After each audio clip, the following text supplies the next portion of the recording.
ណែអ្នកឮថានាងនឹងជាអ្នកចំណូលថ្មីទេតែមកធ្វើជាឆ្មបទៀតណាអ្នក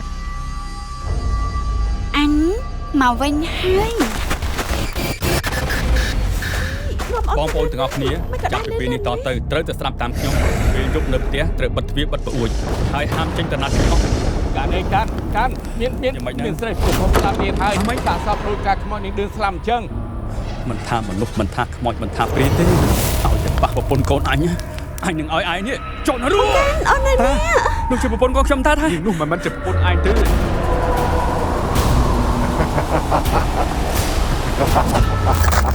ចុះបើតាដឹងថាវាជាកូនព្រាយតាជាមួយអ្នកភូមិមិនចាប់សម្លាប់វាឲ្យដាច់ពុជទៅ